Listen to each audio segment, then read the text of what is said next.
महाराष्ट्र में उद्धव ठाकरे का तख्ता पलटकर एकनाथ शिंदे ने भारतीय जनता पार्टी के सहयोग से राज्य की कमान अपने हाथों में ले ली है। लेकिन सत्ता पर काबिज हुए शिंदे सरकार को करीब 25 दिन हो चुके हैं, लेकिन अभी तक मंत्रिमंडल का विस्तार नहीं हुआ है। तो वहीं अब कुछ ऐसा हुआ जिसके बाद सियासी बाजार गर्म हो चुका है और कयास लगाए जा रहे हैं कि बीजेपी और एकनाथ शिंदे के बीच अब दरार आनी शुरू हो चुकी है। देखिए ये रिपोर्ट। महाराष्ट्र में करीब 2 महीने से मचा घमासान थमने का नाम नहीं ले रहा है।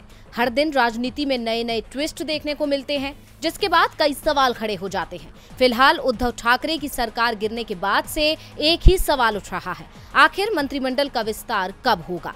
क्योंकि महाराष्ट्र में नई सरकार के गठन को अब काफी समय बीत चुका है, लेकिन मुख्यमंत्री एकनाथ शिंदे ने अभी तक अपनी कैबिनेट का विस्तार नहीं किया है। बुधवार शाम को मुख्यमंत्री इसे अंतिम रूप देने के लिए दिल्ली जाने वाले थे और आज उनकी मुलाकात बीजेपी के आला कमान से हो सकती थी, लेकिन अंतिम समय में उन्होंने अपना दौरा रद्द कर दिया। हालांकि उन्होंने इसके कारण नहीं बताए हैं, लेकिन दिल्ली दौरा टलने के बाद से कयासों का बाजार गर्म हो गया है। लोग अब शिंदे गुट और बीजेपी के बीच के समीकरण पर भी चर्चा करने लगे हैं। साथ ही इस बात के भी कयास हैं कि कैबिनेट को लेकर शिंदे और बीजेपी के बीच अनबन चल रही है, क्योंकि बीजेपी के कई नेता शिंदे के सीएम बनने से खुश नहीं है। इस कयास के पीछे का कारण शायद ये भी है कि हाल ही में एकनाथ शिंदे ने कहा था कि वो अगले 3 से 4 दिनों में अपनी कैबिनेट का विस्तार कर लेंगे, मगर बीजेपी से मुलाकात न होने के कारण कैबिनेट विस्तार फिर से टल गया।